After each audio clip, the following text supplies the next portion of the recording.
Now, on Wednesday, the federal government launched a national policy on fifth-generation networks for Nigeria's digital economy. Apart from its direct impact on the digital economy, the Minister of Communications and Digital Economy, Professor Isa Pantami, believes that it will play a vital role in improving the security situation in the country. Well, we have joining us virtually the chairman of Association of Licensed Telecoms Operators of Nigeria, Engineer Benga Adebayo, to share his thoughts on this development and relating issues. Good to speak with you, Engineer Adebayo. Good morning. Good morning, and thanks for having me. Good to have you. Well, we have conversations going on as per, are we really ready for 5G? Have we maximized the opportunities in 4G, in 3G, and now we're going to 5G? Yes, we are ready for 5G, which is the fifth generation. But I'll also like to remind the public that fifth generation will run alongside the previous generations of third and fourth. Reason being that the fifth generation is a complementary service. It's not a replacement service. So it's not like we are going to commence fifth generation tomorrow, 5G, and we will switch off the fourth generation and the third generation. They will continue to run as complementary services. There's a coverage plan for the country. This should be done gradually. And so people will continue to use the current platforms of 3G and 4G, and in some cases 2G, which still exists in some parts of the country, while the fifth generation is being built. So it's not a replacement technology, rather it's a complementary technology and service for what we have currently. So we are ready to go. We are good to go. The policy is in place. The spectrums have now been auctioned, and we are just waiting for those who have subscribed to the spectrums to commence operations. So what opportunities does this bring? What space does it open? What new thing can we expect to enjoy with this fifth generation network? Mostly in the area of high data transfer, high speed of data transfer. Today we are talking about the home office. Today we are talking about the Internet of Things. Today we are talking about artificial intelligence and a number of applications that will drive commerce. So the interface between man and machine will be quicker and faster. Interface between machines to machine will be quicker and faster. For example, let me take the ATM machines of the banks, for example. When connected on fifth generation, the speed of transfer will be much higher than it is. When you want to download movies on the fifth generation, the speed of transfer will be much faster than it is. When you want to upload large size data, the speed of transfer will be faster than it is today. So in terms of big volume of data, machine to machine and industrial applications, our fifth generation is the place to go. And there has been so much discussion around 5G because of the dynamic nature of the application. It's a platform that is very suitable for many industries, aviation, military, security, and telecommunications. And when you hear the debate around fifth generation, interference or no interference, because all technology companies and all the users are clamoring for a share of the fifth generation. So we're happy that Nigeria has a policy for fifth generation. We thank the Minister of Communications and Digital Economy. We also thank our Frequency Management Council, and also we thank our regulator, the NCC, mostly for providing a guiding light on how this should go. So we are ready and we're excitingly looking forward to the rollout of fifth generation. And I think that the public should be assured there are no problems and no fears of interference. The debate around interference with aviation signals, is this significant, has no basis in science. We are quite aware that we have two sectors that are clamoring for use of fifth generation. And what's just going on there is that each one is trying to see what is the biggest size of fifth generation spectrum that they can get. So the fear about interference does not exist. We have enough guard bands to protect us from interfering with others and protect either others from interfering with us. All we just need to do is to work together as stakeholders to move the economy forward, to provide this service for Nigerians for the benefit of our industrial development and also of our economic development at large. Well, so while you say that this brings, of course, more advantages, quicker interface and faster download, some would say that it will also depend on the available infrastructure. Yes, the backbone infrastructure is there. We're not going to have to replace the backbone that we have today. It's just the front end, which is the last mile. that will be requiring some upgrade. A number of the devices that we have running on the networks today, particularly those devices made in the 2021 and 2020 and 2021, a lot of them are 5G ready. So it's not as if they are going to come with special devices or special interfaces. The backbone infrastructure that we have, which currently powers the third generation and the fourth generation that is running, is the same that will be used for the 5G. We will need to do a few more last mile in terms of access to the people. But in terms of the back-end infrastructure, we are ready to go, and what we have is quite sufficient enough to drive the fifth generation. So the CBN had promised that telcos will be prioritized when it comes to access to Forex. Could you update us? How has it been in that area, accessing Forex? This will be very helpful for the industry, reason being that we are quite foreign exchange dependent. We're highly foreign exchange dependent, both in terms of provision of services and in terms of provision of procurement of equipment and cross-exchange services. So we think that now that we're going to be in the front of the queue, it will help us with rollout, not just rollout for the 5G, it's also going to help us with maintenance of what we have to fulfill our obligation to international partners, and it will put the industry in a more healthier state than we have been. So we're grateful to the CBN for that intervention, and we look forward to that once we commence procurement of systems required for network upgrade, for expansion, and for development of 5G. Things will get better. The general public will benefit more than even the industry ourselves.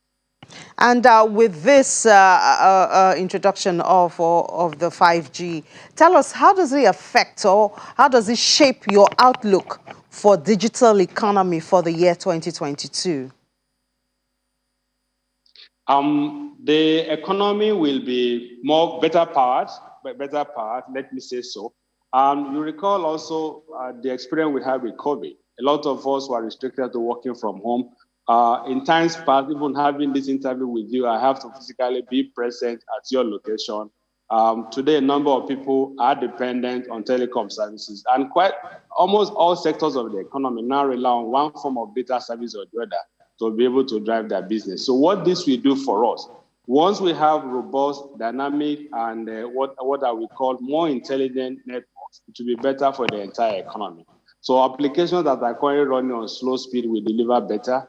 Systems that are currently not able to work because they don't have enough access to the volume of data that they require to transfer will work better.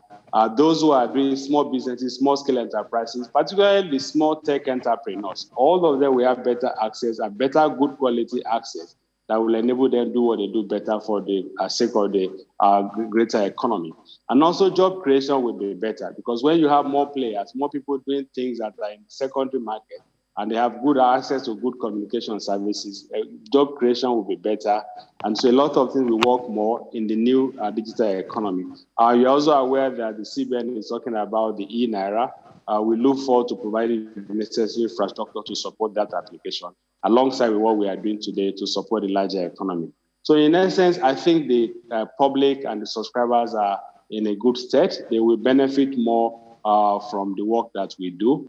What we will just continue to ask for is to solicit for the support of the public to protect the communications infrastructure next to them, because this is the most common and available utilities today, much more available than the public power, much more available than water. And so we ask that the public should assist us in protecting the infrastructure to be able to maintain the integrity of what we have, to provide more for the benefit and the greater good of the public.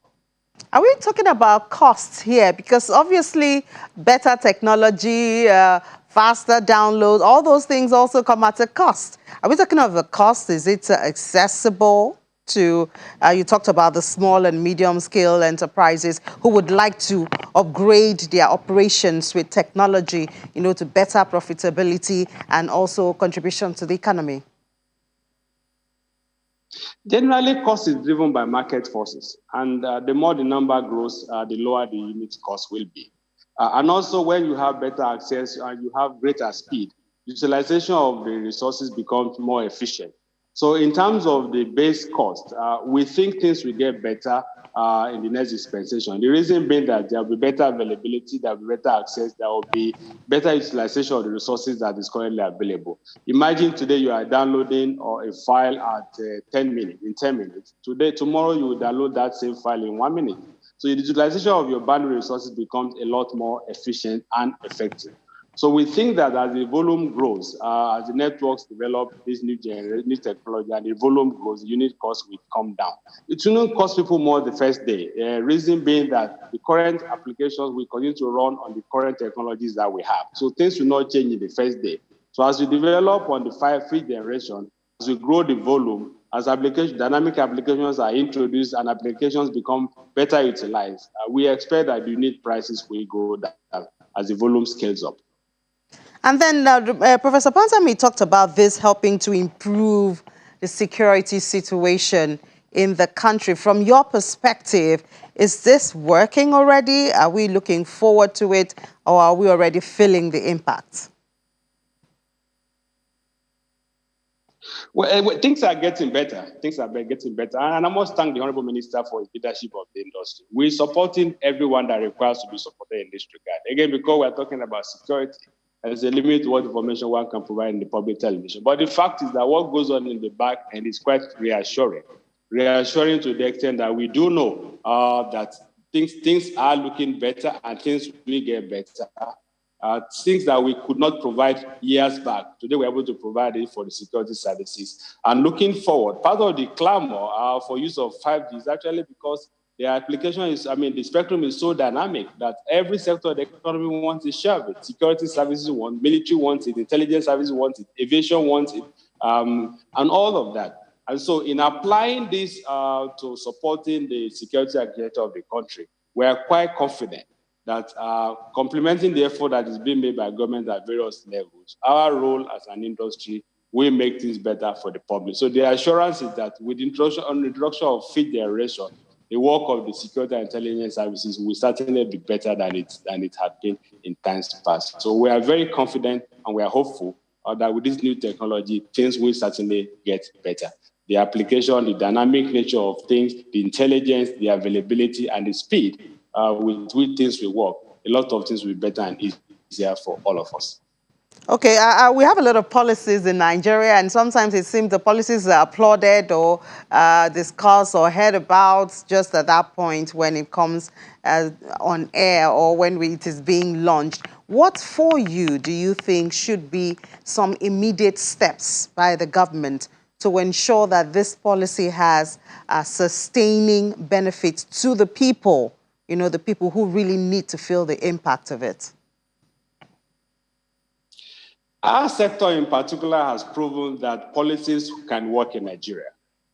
Today, telecommunications becomes the most available service, becomes the most affordable service, becomes the most dynamic service available to people. That's been driven by policy and regulation. Without the right policy or regulatory environment, we will not have the kind of growth that we have had in the sector. So for us, the quick win is that policy is in place. 5G will be rolled out. It will complement, that's why the policy, it will complement the existing services for the greater good of the public.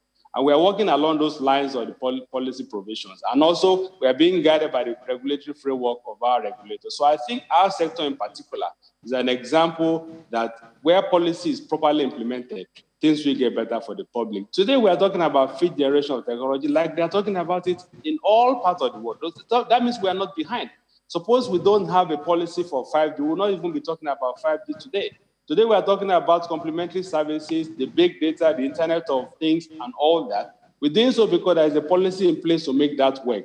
So for us as a sector, we believe in policy formulation and implementation of those policies. And with the right policy in place, the right regulatory environment, the growth of what we have in our sector is what you will have. We do wish that other subsectors of the economy do have the kind of policies that we have in place. The larger economy will be better for it.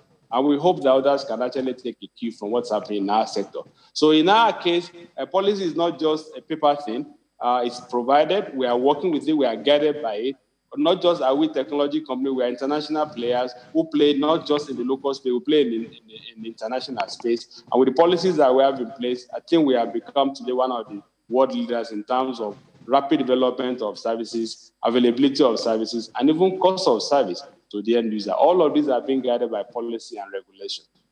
All right, we have to thank you so much, Engineer Gbenga Adebayo, Chairman, Association of Licensed Telecoms Operators of Nigeria. Thank you for sharing your thoughts with us on the launch of the 5G network. Enjoy the rest of your day. Thank you for having me. Thank you.